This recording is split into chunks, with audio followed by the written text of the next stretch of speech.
Değerli dinleyicilerimiz, bu bölümde de geçen hafta Rahim Bey'le olduğumuz röportajın devamı olacak. Rahim Bey hattımızda olacak galiba. Alo Rahim Bey. Salam, hər vaxtınız xeyir olsun Mağın xanım. Sizin de vaxtınız xeyir olsun. Umarım iyisinizdir ve geçen haftadan bu tarafa daha da iyi olmuşsunuz. Çox sağ olun. Mən ilk öncə sizi, bütün əməkdaşlarınızı təbrik edirəm. Çox sağ olun, zəhmət çəkmisiniz. Bu bütün dinləyicilərimizi mən buradan salamlayıram.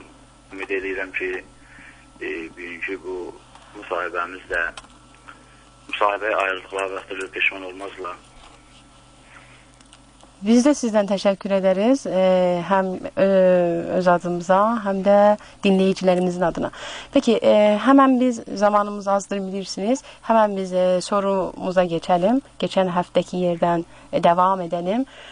Bizim milli hareketi zaten geçen hafta biraz anlattınız. Milli hareketimizin o toparlanıp da özüne çeki düzen vermesi için neler yapması lazım?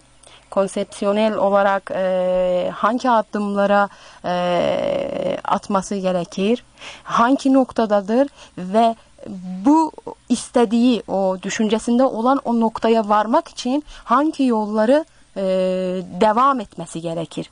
Lütfen buyurun. Ben asla sizin sözünüzü kesmeyeceğim. Milli hareketin özünü toparlanması, özüne çeki düzen vermesi üçün konsepsiyonel addımlar nə ola bilər deyər bir soruya. Mən düşünürəm ki, birinci dəfə biz bu pərakəndəliyə, bu dağınıqlığa səbəb olan amillər araşdırılmalıdır.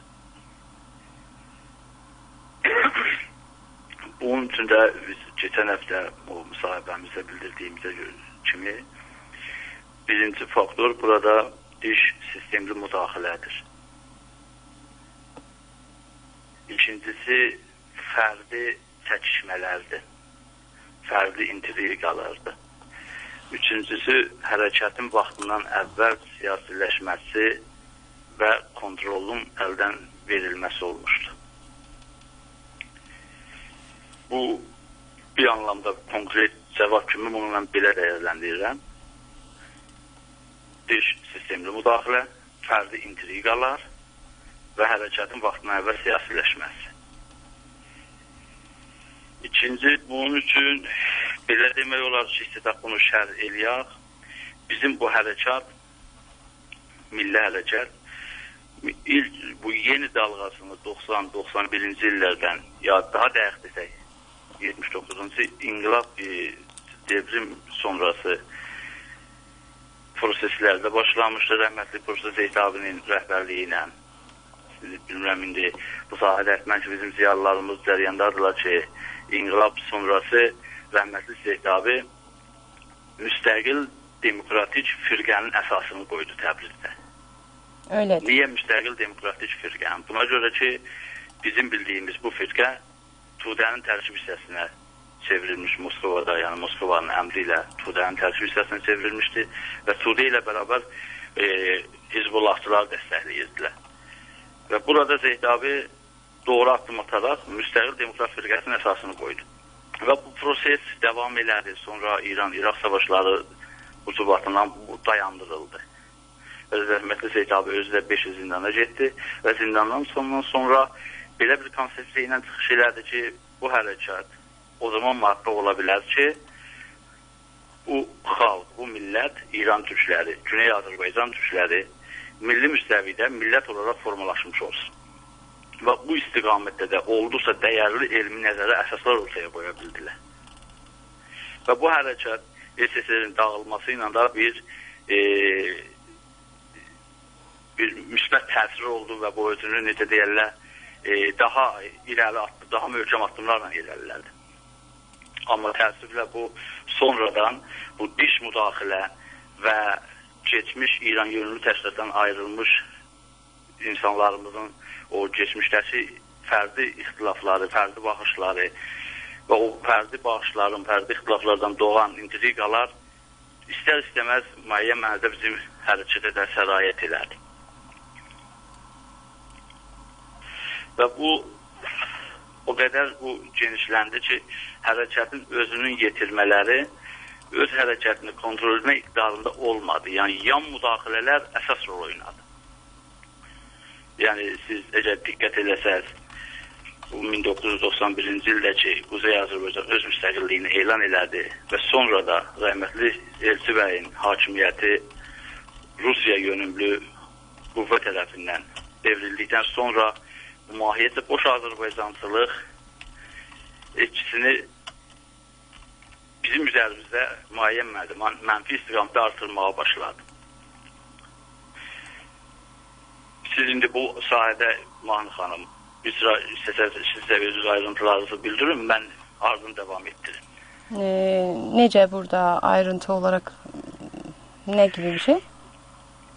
Ben size bıraktım. Ben artık danışmak istemiyorum çünkü sizliği dinlemek isteyirik. Aslında siz üçe böldünüz. Biz bir sistemli müdahaleler dışarıdan. Evet, biraz geçen hafta bunu konuştuk. Gerçi ben çok az gördüm onu. Gerçekten çok az gördüm. Çünkü büyük bir sorun zaten. Ve bildiğim kadarıyla yani benim tecrübelerim bana dediği kadar biz bu sorunları çözmeden ilerlememiz imkansızdır. Yani belə ilerlerde yani sadece sayımız artar, bilgi olarak içimiz boş olar, kalitesiz olarak ve hiç kabağa gitmez. O yüzden bunların kökünü kurutmadan, bilmeden biz hiçbir şey yapabilmeyiz. Siz bence bunları açıklayın, daha net, daha açık şekilde, çünkü daha artık bence perde arkasında ve biraz gizli şekilde konuşmak zamanı değil. Açık bazı şeyleri net ve açıkçasını ortaya koymamız lazım. Siz buyurun, bunları biz böleriz isterseniz. Zaten hafta olarak biz devam edeceğiz. Biz sizden sözü aldık. Siz buyurun başlayın. Her birinden başlayırsınız. Buyurun. Diş müdaxilələri biz dedikdə, geçən həftədə bildirdik ki, bu diş müdaxilələr bir çox sahələrdə incələnməlidir. Amma əsasən bu İttilaat və Quzey Azərbaycanın mahiyyətlə boş Azərbaycançılığına söykənən, Rusiyanın imperialist maraqlarına xidmət eləyən və Rusiyanın İrandakı 1921-ci il müqaviləsindən dolayı əldə elədiyi nüfuz sahibi, nüfuzunun qorunub saxlanması istiqamətində biz mahiyyətli boş Azərbaycançılığı müdafiə edirik və bu mahiyyətli boş Azərbaycançılıq bizi etkisinin altına almaqla Rusiyanın İrandakı nüfuzunun qorunub saxlanmasına xidmət edir. Bu da Güney Azərbaycan anlayışında ortaya çıxır, Cənubi Azərbaycan anlayışında ortaya çıxır. Yəni, bu təzahür forması bu olur. Amma əslində Moskva tərəfindən, yəni Moskvanın Bakılı paltarında zuhuru deməkdir. Bu İrandakı nüfuz bölgəsini qorumağa xidmət edir, alternativ xətt kimi. İndi bunlar nə baxacan İranın mövcud İslam hakimiyyəti ilə, mövcud bu hakimiyyəti ilə öz mənafələrini təmin olunmasını gözləkləsə, bizi arxada saxlayacaq. Bu Azərbaycançılıq məsələsi arxada qalacaq. Bu nə vaxtsa İranda bunların öz nüfuzları qarşı qüvvə tərəfindən təhlükəyə düşdükdə 1945-ci il kimi hadisələr təkrarlana bilər və Təbriz yenidən qətliqağa çevrilə bilər. Və bu konsepsiyası bu belədir bu Azərbaycan. Mahiyyəti boş Azərbaycançılıq söhbət bizim Azərbaycançılığımızdan getmir söhbət. Elçi bəyin, Abbas Mirzə kimi böyük bir şəxsiyyətin ortaya qoyduğu Azərbaycançılığın davamçısı kimi biz də onun davamçısıyıq, amma söhbət bunun təhrif olunmasından gedir. Məhz buna görə də biz istəsək bu sahədə danışaq, Azərbaycançılığın özünün rişəsini, özünün o kökünü araşdırmaq lazım. Bu nə vaxt lazım? Siyasi müstəvidə ortaya çıxdı. Aya bu fəqət bizim böyük daha şəxsiyyətimiz Məhəmməd Əmin Rəsulzadənin dövründə mi bu gündəmə gəldi, yoxsa ondan qabaqda gəlmişdi? Bu araşdırılmalıdır. Amma bu diş müdaxiləsi biz deyirik, bu birinci biz Azərbaycan tərəfində, tutaq İttilaatın ki, aydındır İttilaat bu sahədə nə işlər görür, indi onu da danışarıq. Azərbaycan Heydər Əliyev hakimiyyətə gələndən sonra mahiyyətli boş Azərbaycançılıq istiqamətində bunların birinci hədəfi bu oldu ki, Avropa və Amerikada səfələnmiş Azərbaycanlıların istər-istəməz uzun tarixi var və bunlar olduqları ölkədə adaptasiya olmuşlar və müəyyən cəmiyyətlər qurmuşlar Azərbaycan adı ilə. Bu dərnəklərin mənimsənilməsi, nəzarət altına alınması və bir mərkəz tərəfindən idarə olunması. O mərkəz tərəfi zaten bunların öz iqtidarı nəzərdə tutulurdu və bunun üçün də müəyyən ixtilafların yaradılması, çətələşmələrə rəvat verilməsi, fərdi intriqaların çoxalması, artırılması, insanları qarşı-qarşıya qoymaq istiqamətində xətt götürüb, ayır buyur siyasətini yürütməklə bütün Güneylilərin Avropa və Amerikada yaratmış olduqları cəmiyyətləri müəyyən mənada nüfuzları altına almağa cəhd göstərməkləri üçün və bu diaspora adı altında həyata keçirilir. Mən bunu belə xarakterizə edirəm. İttilatıra gəldikdə bu bir həqiqətdir ki, mövcud hakimiyyət İranın mövcud iqtidarına qarşı opposisyonun yaranmaması üçün əsas qüvvə olan türkləri bu opposisyondan ayrı tutmaq və bunun üçün özlərinin müəyyən incə metodları ilə bu məsələni həyata keçirirlər. Və o zamandan ki, İran opposisyonu yoxdur, bu hakimiyyətin ayaqda qalması deməkdir. Və hakimiyyət də bu sahədə öz istiqamətini, öz metodları ilə təsir imkanlarını artırır. Bu dış müdaxilə. İndi bunun müəyyən geniş nümunələrini biz göstərə bilərik. Məsələn, nümunə olaraq siz diqqət eləsəz, bizim Güney Azərbaycanın hərəkəti ilə bağlı, 40 milyon türkün mənafeyi ilə bağlı, onun gələcəyi ilə bağlı çıxış edən bu hərəkatın adından istifadə edən, onu təmsil eləmə iddiasında olan 150-yə yaxın qurum, dərnək və cəmiyyət yaranmışdır son illərdə. Rəhim bəy, harada yaranmışdı? Diqqət edəsəz, Rəhim bəy, Bakıda. Bakıda mı yaranmışdı? Ya, əsasən. Diqqət edəsəz, baxın, yəni bizim bu əsas cəmiyyətlərimiz özlərin ölçü meyarını əsasən, əksəriyyət söhbət burada hamısından getmir. Söhbət burada o gündəmdə olan, üst düzeydə olanlar, bunların meyarı Bakının baxışı, iqtidarın baxışı. Doğru. Yəni siz bir daha nümunə olaraq siz DAQ-ı nəzərə alın. Bu DAQ 1997-ci ildə Amerikada əsası qoyulmağa təşəbbüs göstərildi. Və biz bunun kökünə gedəndə burada çox maraqlı faktlar ortaya çıxır. Bu DAQ nəyə görə yaranırdı? Bunun təyinatı nə idi? Bu nə istəyirdi? Və kimlər tərəfindən bu pişnahad olunmuşdu? Kimlər tərəfindən bu təklif olunmuşdu? Və bunlar araşdırıldıqda biz çox maraqlı bir məlumatlara əl tapırıq. Nümunə olaraq mən sizə bir misal deyim. Rəhmətli Zeydabi 1997-ci ildə, ya 97-ci ilin əvvəllərində, 1376-cı ildə ilk dəfə onun göstərişi ilə biz Babək qalasına milli yürüyüş başlatmışıq. Evet. Siz tarixlərə təsadüfi şey deyil. Bu üst-üstə düşən tarixlərdə müəyyən maraqlı bir gerçəkliklər vardı. Arxasında yatan bir həqiqətlər vardı. 76-da biz ilk dəfə Babək qalasına 40-50 nəfərdən ibarət bir ekiblə milli siyasi yürüyüşü başlatmışıq. Həmən tarixdən bir neçə ay sonra biz Amerikada konqrənin qurulmasının şahidi oluruq. Və bizim bu hərəkətimizdən qabaq rəhmətli Zeydabin Almaniyaya səfəri olmuşdu. Və bu səfərdə də bu məsələ müzakirə olunmuşdu ki, bu hərəkət, yəni İran türklərinin hərəkatı, milli hərəkəti, Güney Azərbaycan hərəkəti mədəni müstəviyədən siyasi müstəviyyəyə ehtiyatlı addımlarını keçid eləməlidir. Və bu keçiddə bunun xarici qolu, yəni bu hərəkatın dış qolu, bu millətin səsini dünyaya çatdıra biləcək bir təşkilatın olması qaçınılmazlıq təşkil edirdi. Və bu məsələ konuşulmuşdu, danışılmışdı və bunun əsas təyinatı bundan ibarət idi ki, bu Babək qalasına milli siyasi yürüyüşlə başlanacaq siyasi fəaliyyət xaricdə öz əksədasını tapa bilsin.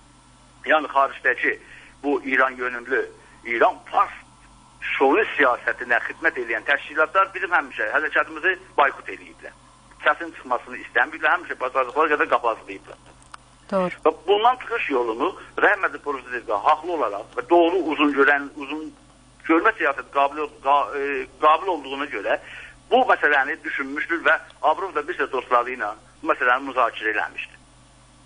Və bunun əsas təyinat dediyim kimi bu bütün Azərbaycanın qurulması ya Güney Azərbaycanın məhz istiqlaliyyət konsepsiyası götürülməsi məsələsi deyildi. Bunlar sonra müəyyən mənada təxribatçı rol oynadı bu məsələlər. Mən keçən dedim, bizim bu hərəkatımızda federalçı, istiqlalçı deyə bir problemimiz olmamışdı. Bu sonradan Bakının mövcud iqtidarı tərəfindən atıldı meydana.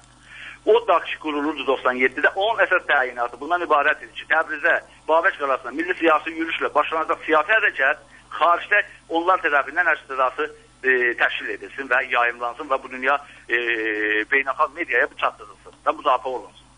Amma təəssüflə Bakı hakimiyyətinin bu məsələyə birbaşa müdaxiləsi daxil iflic vəziyyətə qoydu. Daxil qurulduqda dağıtdılar. Amma məsələ bu idi. Qurulduqda dağıtdılar. Yəni DAQ qurulduğunda elə bir vəziyyət yaratdılar ki, o adamlar ki, əsas rol oynaya bilərdilər. Rol üstlənə bilərdilər. Onların hamısı bu müəyyən təxribatlar tərəfindən kənara qoyuldu. Və bu məsələ dağıldı. Yəni o istənilən nəticə alına bilmədi.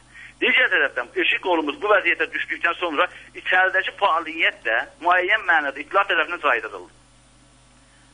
Siz diqqət edəsiniz, Babək qərarı ilk milli siyasi yürüyüşümüzdür. Bunun isə konsepsiyon nöqteyi nəzərindən, istər elmi siyasi açıdan siz baxdıqda Babək qərarına yürüyüş bizim üçün, bizim məfkurəmiz üçün olduqca əlverişli idi. Doğru. Ya olduqca düzgün bir təsbit və seçim idi. Rəhmətli Seydabi tərəfindən bu həyata keçirilmişdir və bunun da biz praktik olaraq biz geçdik. Babək qərarına ilk yürüyüşü biz həyata keçirdik. Doğru. Amma təəssüflə içəridəki hərəkət müəyyən mənada İttilatın caydırma xətti ilə, müəyyən incə metodları ilə bu məsələnin caydırılması, hərəkət içi ixtilaflarının yaradılması, cavan hərəkətin, gənc təcrübəsiz nəslin müəyyən təcrübəsizliyindən istifadə edib, onun şaxələndirilməsi, intriqaların yaradılmasında böyük rol oldu. Digər tərəfində Bakının dediyim kimi, bu siyasiləşməkdə olan hərəkatın eşikdəki qolu olacaq DAQ-ın istiqlal məsələsi ilə bir-birinə vurulması idi. Mən elə buradan bina sual ünvanlardım. O adamlar ki, 1997-ci ildə o DAQ-ın qurulmasına təşəbbüs göstərən insanların içinə yığışıb, məsələni federal istiqlalçı deyil, dava salması nə ilə nəticələndi? Nəyə nail oldular? Onlar ki, o bizlər ittiham edirdilər ki, İrancıdırlar. Bu adamlar ki, istiqlaldan danışdılar. Aya, bu 15 ildə istiqlal üçün nə elədilər? Sonunda parçalandılar. İstiqlaldan danışmaqları nə ilə nəticələndi? Bax, bu xarici, dış, kənar sistemli müdaxilədir. Və bunun da nəticəsində demək olar ki, bizim hərəkatımızda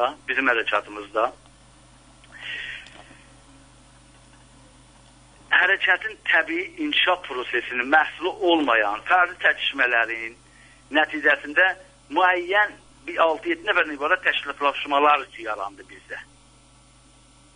Yəni bu, dedim, bu hərəkatın təbii inkişaf prosesinin məhsulu kimi çıxış eləyə bilmədilər. Doğru.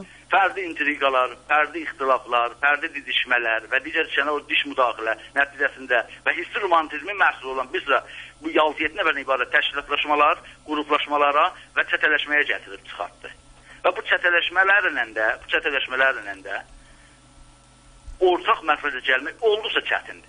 Bu indi 20 ildə bu vəziyyət davam eləsə, 40 ildə bu vəziyyət davam eləsə, bunların orta məqsədə gəlməsi çox çətindir bu vəziyyətdə. Çox çətindir. Peki Rahim Bey, bu noktaya geldik ki bunların bir araya gelmesi, ki ben de aynen size katılıram. Bunların bir araya gelmesi çok zor bir şeydir. Ve yani ki harekette yeni neslin yeni düşünce tarzıyla ortaya gelip de bir şeyler yapması daha aklıma batır. Peki bu noktada bu durumdayız ki buna gerek bir sonuçta bir yol tapak, ya gerek evlerimizde oturup kapıyı kapatak ya da bir yol bulmalıyız ki bence biz bunları bölek. Siz haftaya, çünkü zaman da azalıptı, başlasak onu tamamlamamız olmayacaktı ve yarı kalacaktı. O yüzden biz haftaya bunun yollarını konuşmaya başlayalım. Olur mu? Mən qısa olaraq burada bu çıxış yol kimi burada bu mövcud vəziyyətdə nə bu qurulmuş təşkilatları dayandırmaq mümkündür. Yəni burada bu qruplaşmalar köksə almış müəyyən məndə bu zaman aparacaqdır. Bu zaman çəkər ki, bu təşkilata sərf olunan güclər vahid məqsədə gələ biləcək mərkəzlərin yaradılmasına sərf olunur. Yəni nə demək istəyirəm? Söhbət budur ki, bu təşkilatlar var. Bizim onların hizmənin nəticələrə deyə bilərik ki, dayandırmaları lazımdır. Yox, bəlkə mən düşünürəm ki, bu müstəqil şəxsiyyətlər əsas güclərini qoymalıdırlar ki, elmi təhqiqatı mərkəzləri yarada bilsinlər. İnstitutlar yaratmalıdırlar. Bax, bizim hərəkatımız bunu tələb edir. Bu hərəkat özünü araşdırmaq üçün, geçmişini araşdırmaq üçün, mövcud vəziyyəti araşdırmaq üçün bunun ən birinci ehtiyacı bunun elm təhqiqatı mərkəzlərinin yaradılmasıdır. Çünki bilirsiniz, elmi təhqiqatı mərkəzlərinin yaradılması elm ürətir. Mövcud vəziyyəti doğru düzgün təhlil edə bilir.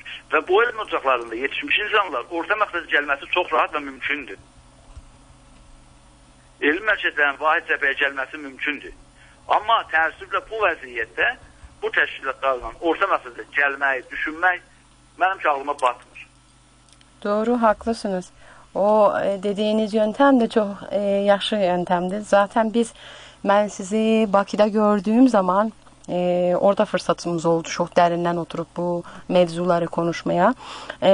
O zaman da bunu tartışırdık. O zaman da siz bunları değildiniz. O zaman da biz bunları konuşurduk. Ama ne yazık ki biz günü güne satırıq, günü güne zamanımızı kaybedirik ve maalesef öyle bir durumdayıq ki... Rəhmətli Zeydabın sizə burada bir sözünü xatırladıram. Evet. Rəhmətli Zeydabı deyirdi ki, sadə bir sizə misal deyəm.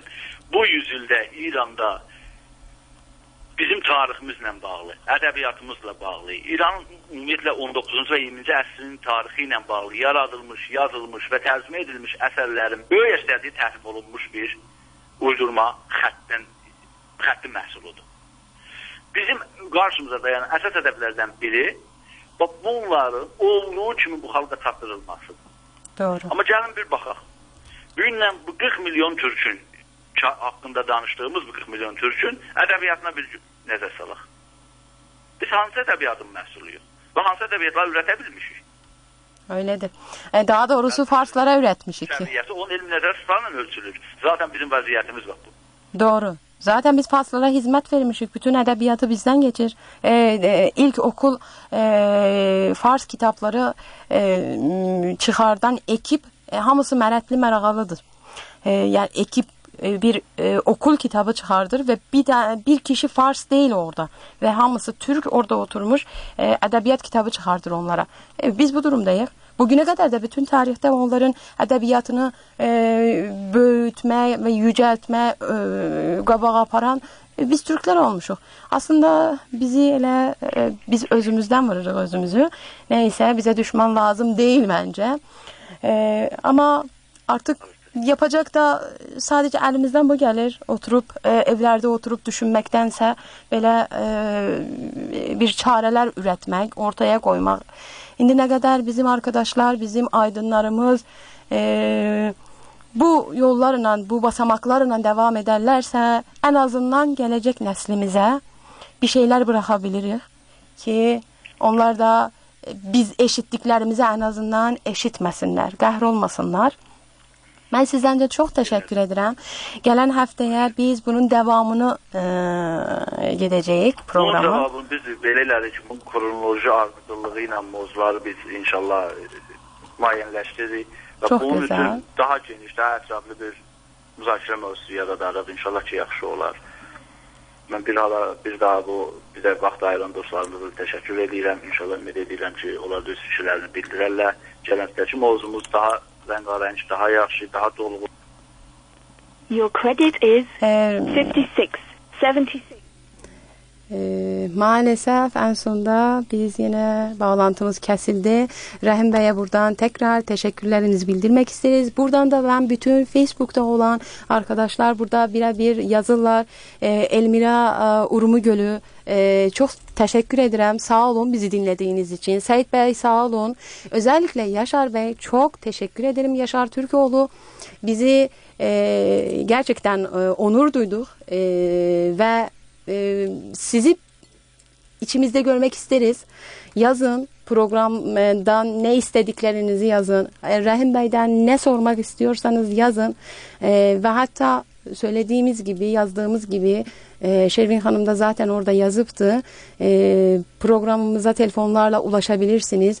Ben sizden de teşekkür ederim. Bütün Facebook'ta olan ve internet saytlarında olan bu saate kadar oturup da bizi dinleyen bütün arkadaşlarımız tarafından teşekkürlerimizi bildirmek isteriz. Xəzər Yanar sayfamızda siz eleyebilirsiniz. Hatta mahnı isteklerinizi de orada yazın. İstediklerinizi ne isterseniz orada yazın. Biz sizin kulluğunuzda varız. Zaten burada sizin için oturmuşuq. Size esen qalın deyirik. Haftaya kadar bizi unutmayın. Sağ olun.